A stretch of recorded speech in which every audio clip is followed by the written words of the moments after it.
आइए दोस्तों, मैं प्यार भरा नमस्कार करता हूँ। दोस्तों, मैं आपसे बोलता हूँ कि इस वीडियो को अधूरा मत छोड़ना, क्योंकि आज हम जानने वाले हैं महाभारत ग्रंथ में मनुष्य को भोजन करते समय कुछ बहुत ही जरूरी नियम बताए गए हैं।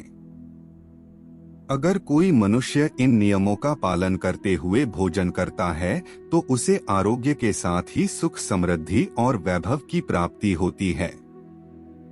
जो महिला अपने पति के साथ भोजन करती है तो उसे यह वीडियो देखना बहुत ही जरूरी है। कई लोगों के मुंह से आपने सुना होगा कि पति और पत्नी को एक साथ भोजन नहीं करना चाहिए। शास्त्रों में ऐसा क्यों कहा गया है?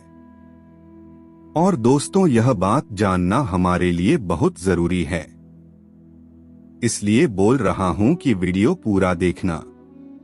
दोस्तों, कुछ लोग आधुनिक जीवन में ऐसा सोचते हैं कि पति और पत्नी एक साथ बैठकर तब खाना खाते हैं, तो ऐसा करने से एक दूसरे के बीच में प्यार बढ़ता है। कुछ लोग ऐसे भी होते हैं जो खाना खाते समय मोबाइल पर भी बात करने लग जाते हैं।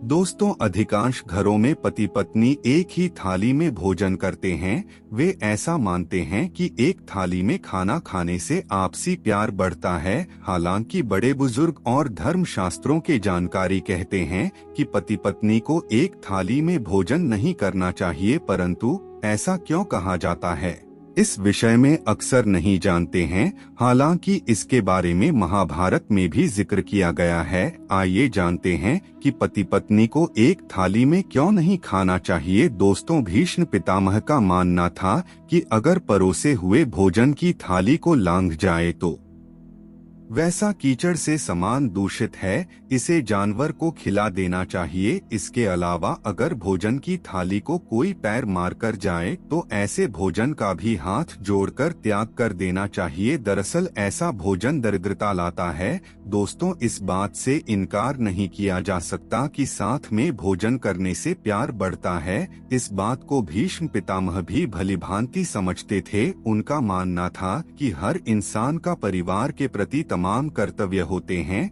ऐसे में उन कर्तव्यों का ईमानदारी से निर्वहन करना है और परिवार में मधुर संबंध कायम रखना है, तो पति पत्नी को एक थाली में भोजन नहीं करना चाहिए। दरअसल पत्नी के साथ एक थाली में खाना खाने से पति के लिए परिवार के अन्य रिश्तों की तुलना में पत्नी के प्रेम सर्वोपरि हो जाता है। ऐसे में व्यक्ति की बुद्धि भ्रष्ट हो जाती है और वो गलत और सही में फर्क भूल जाता है। अगर पत्नी के प्रति प्रेम सर्वोपरि हो जाए तो परिवार में कलह की स्थिति उत्पन्न हो जाती है। इसलिए पत्नी के साथ एक थाली में भोजन नहीं करना चाहिए। दोस्तों, शास्त्रों में बताए गए ये नियम वैज्ञानिक दृष्टिकोण से भी परिपूर्ण हैं। इस प्रकार से भोजन करने पर मनुष्य सभी देवी देवताओं का आशीर्वाद प्राप्त करता है। आप भी भोजन करते समय इन नियमों का पालन अवश्य करें। तो आइए बिना देरी के जान लेते हैं वो कौन से नियम हैं। दोस्तों, वीडियो में आगे बढ़ने से पहले आपसे अनुरोध है कि हमारी प्रस्तुति आपको पसंद आती है तो वीडियो को अभी लाइक कर चैनल को सब्सक्राइब कर ले। अब वीडियो को आगे बढ़ाते हैं। दोस्तों, सबसे पहली बात, भोजन करने से पहले 5 अंग, 2 हाथ, 2 पैर और मुख, इनको अच्छी तरह से धोकर ही भोजन करना चाहिए। भोजन से पहले अन्न देवता एवं अन्नपूर्णा माता की स्तुति करके उनका धन्यवाद देते हुए तथा सभी भूखे प्राणियों को भोजन प्राप्त हो, ईश्वर से ऐसी प्रार्थना करके ही भोजन की शुरुआत करनी चाहिए। भोजन बनाने वाली महिलाओं को स्नान करके ही शुद्ध मन से मंत्र जाप करते हुए ही रसोई घर में भोजन बनाना चाहिए। सबसे पहले 3 रोटियां, एक गाय के लिए, एक कुत्ते के लिए और एक कुएं के लिए अलग निकालकर फिर अग्निदेव को भोग लगाकर ही घर वालों को खिलाना चाहिए। दोस्तों, भोजन किचन में बैठकर ही सभी के साथ करें। प्रयास यही करना चाहिए कि परिवार के सभी सदस्य के साथ मिल बैठकर ही भोजन किया जाए। दोस्तों, नियम अनुसार अलग अलग भोजन करने से परिवार के सदस्यों में प्रेम और एकता कायम नहीं हो पाती है। भोजन का समय प्रातः और सायंकाल ही भोजन का विधान है, क्योंकि पाचन क्रिया की जठराग्नि सूर्योदय से 2 घंटे के बाद तक एवं सूर्यास्त से 2.5 घंटे पहले तक प्रबल रहती है। जो व्यक्ति सिर्फ एक समय भोजन करता है वो योगी है, और जो 2 समय भोजन करता है वह भोगी कहा गया है। तीसरी बात, भोजन की दिशा भोजन पूर्व और उत्तर दिशा की ओर मुख करके ही करना चाहिए। दक्षिण दिशा की ओर किया गया भोजन प्रेत को प्राप्त होता है। पश्चिम दिशा की ओर किया हुआ भोजन खाने से रोग की वृद्धि होती है। चौथी बात, ऐसी अवस्था में भोजन न करें। शैया पर बैठकर अर्थात बिस्तर पर बैठकर अपने हाथों पर रखकर या टूटे फूटे बर्तनों में भोजन कभी करना नहीं चाहिए। मल मूत्र का वेग होने पर भी भोजन करना नहीं चाहिए। गले अथवा क्लेश के माहौल में भी भोजन करना अनुचित माना गया है। अधिक शोर शराबे के स्थान पर भी भोजन करना उचित नहीं। पीपल एवं वट वृक्ष के नीचे बैठकर भी भोजन नहीं करना चाहिए। परोसे हुए भोजन की कभी निंदा नहीं करनी चाहिए। खड़े खड़े भोजन करना भी अनुचित माना गया है। जूते पहनकर या सिर ढककर भी भोजन नहीं करना चाहिए। आइए अब जानते हैं भोजन कैसा होना चाहिए। बहुत तीखा या बहुत ही मीठा भोजन ही करना चाहिए। किसी के द्वारा छोड़ा हुआ भोजन भी कभी ग्रहण नहीं करना चाहिए। आधा खाया हुआ फल, मिठाइयाँ आदि फिर से नहीं खानी चाहिए। खाना छोड़कर उठ जाने पर दोबारा भोजन कभी करना नहीं चाहिए। जो कोई भी ढिंढोरा पीट कर खिला रहा हो वहां पर जाकर कभी भोजन नहीं करना चाहिए। पशु या कुत्ते के द्वारा छिपा हुआ भोजन कभी करना नहीं चाहिए। रजस्वला स्त्री के द्वारा परोसा गया भोजन भी करना अनुचित है। श्राद्ध का निकाला हुआ बासी या मुंह से फूंक मारकर ठंडा किया गया भोजन भी करना अनुचित है। बाल गिरा हुआ भोजन भी न करें। अनादर युक्त अवहेलना पूर्ण परोसा गया भोजन भी कभी न करें। कंजूस के द्वारा वैश्या के हाथ का शराब बेचने वाले का दिया भोजन भी और ब्याज का धंधा करने वाले व्यक्ति का भोजन भी कभी करना ही चाहिए। छठी बात, भोजन करते समय ध्यान रखें। भोजन के समय मौन रहें।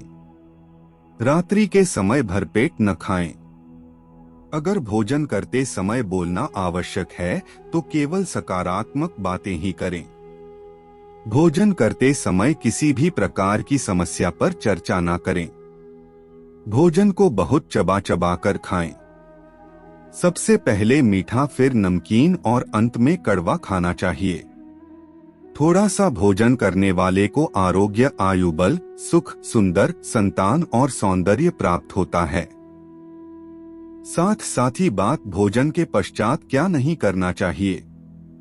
भोजन के तुरंत बाद पानी या चाय नहीं पीना चाहिए।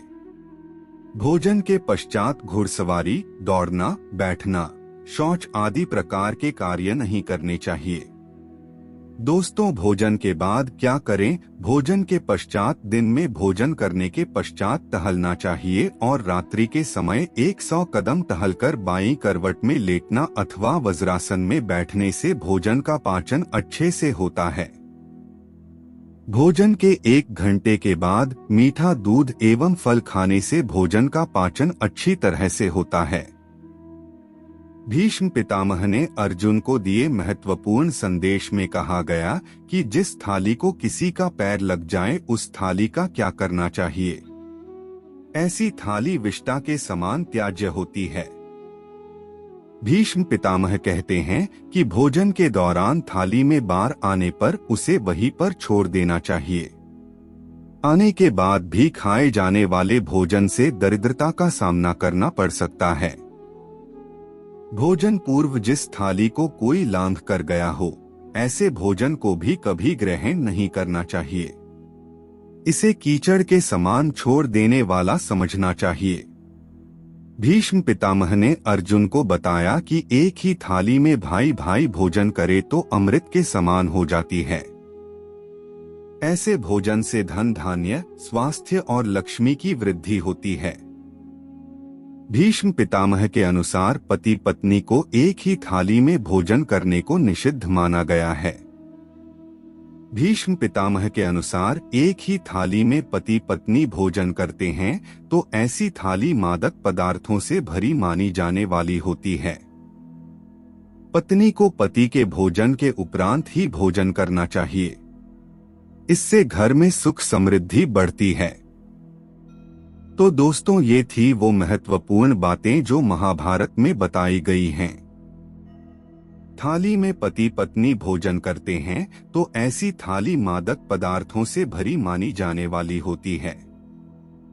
पत्नी को पति के भोजन के उपरांत ही भोजन करना चाहिए। इससे घर में सुख समृद्धि बढ़ती है।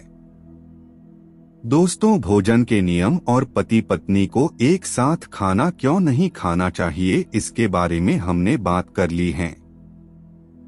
चलिए आज की प्रस्तुति को समाप्त करते हैं और जल्द ही नई प्रस्तुति लेकर आएंगे। तब तक आप कमेंट बॉक्स में बताइए प्रस्तुति कैसी लगी। कमेंट में जय बजरंगबली अवश्य लिखें। धन्यवाद दोस्तों।